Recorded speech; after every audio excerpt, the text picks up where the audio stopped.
Hello and welcome to the TES Secondary Maths Resource of the Week number 105 of this present series with me, Craig Barton. Now, as hopefully you know by now, every fourth resource of the week in this series, I feature a premium resource. That's a resource that's been created by a real-life teacher and is up for sale on TES.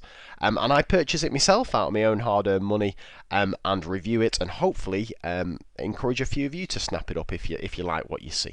So this particular one is something a bit different than my previous premium resources I've featured. Firstly, it's a bargain. It's only £1, and it's been produced by one of my favourite resource authors, Colin Billett. He's produced some wonderful stuff over the years, and hopefully many of you watching this video will have used some of Colin's resources.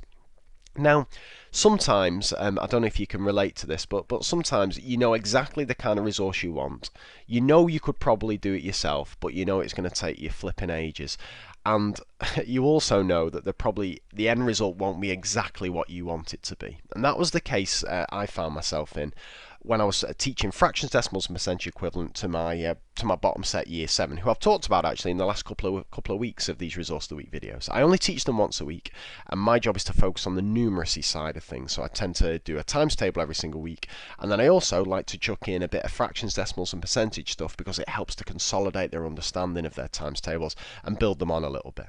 So I knew exactly what I wanted. I wanted some nice, simple, basic, colourful, clear way that we could look at shading in different shapes and relating their percentage and fraction equivalent to each other. And I knew I could create it myself, but I couldn't be flipping bothered. And I also knew I could probably search around the internet and find something that was almost right. But is that going to take me 2 hours? Is that going to take me 3 hours? Who knows? And will it be exactly what I wanted? So fortunately, I stumbled upon this from Colin, and I paid my £1 and I was very happy with the result. So let me show you what it is. Firstly, have a look at just how many files there are involved here. You've got PowerPoints, you've got posters, you've got activities for shading. So you've got absolutely loads of stuff going on there.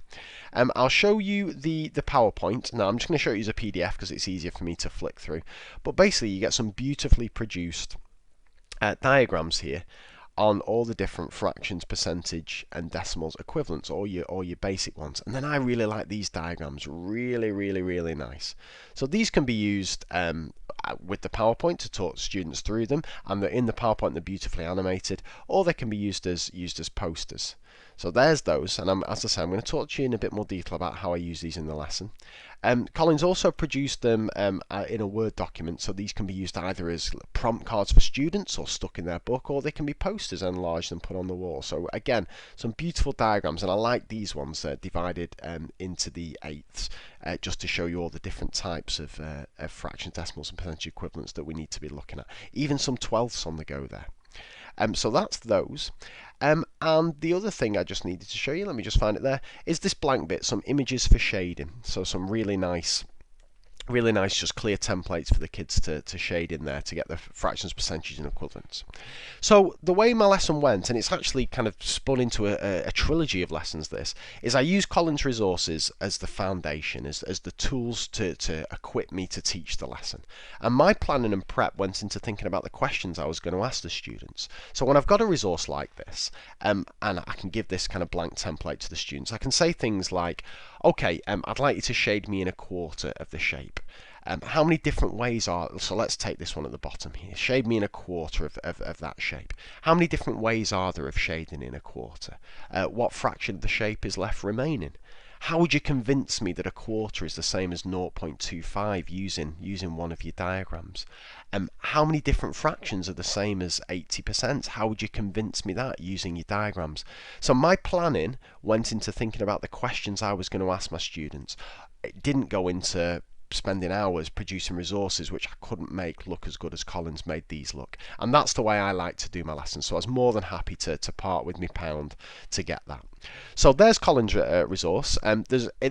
Colin also makes the point that a vast majority of these are in Word file as well, so you can edit them to completely suit your needs. And my advice would be use Colin's resources and think of your own questions, or nick a few of mine if you want, to add on the top of it, and it makes for a really rich, engaging, flexible lesson that the students really enjoyed. So I hope you found that useful, and I'll be back with a fresh resource of the week next week. Take care, and bye for now.